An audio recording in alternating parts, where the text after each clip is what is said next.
Now, I want to make a couple of comments in relation to some reporting last night in relation to vaccines and Victoria's fair share.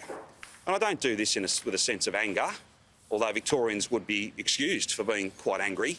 But anger won't fix this. Only a change in policy from the Commonwealth Government will fix and remedy this for the future. I signed up to a national plan to vaccinate our nation, not a national plan to vaccinate Sydney. We have seen hundreds of thousands of vaccines that should have come and should now be in the arms of Victorians going into Sydney, into GP practices and into New South Wales. Now, I have been very clear all along the way. Some extra allocations, well, we don't begrudge that. Sydney are in a very difficult set of circumstances. But they were known. They were announced. This was not announced. This was done without anyone knowing. And the Commonwealth have got caught doing it. So it needs to stop. That's the first thing. And secondly, there needs to be a make good. There needs to be a reckoning where additional doses come to Victoria. I'll leave the Premiers of Queensland and West Australia to speak for what they think should happen. But there's something like 340,000 doses that have not come to Victoria that ought to have. That would mean we were closer to 70%. It would mean we were closer to 80%. It would mean we were closer to ending these lockdowns. So you can see a sense of frustration, and I'm sure in others, a sense of anger. I did not sign up, and no Victorian signed up to a national plan to vaccinate Sydney.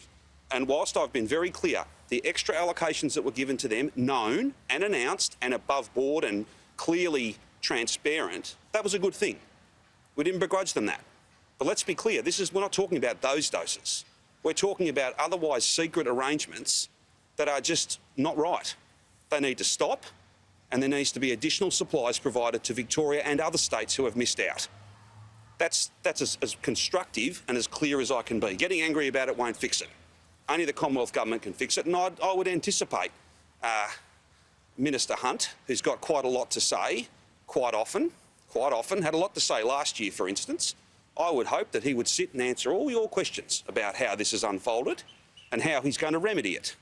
But I don't begrudge any other state getting their fair share. But that's predicated on us getting our fair share. And, we are a nation, and the national plan, which we helped write and which we've been absolutely 100% faithful to, and that won't change, the national plan is predicated on us all moving together. Now, some don't like to see this as a race, but a race it surely is.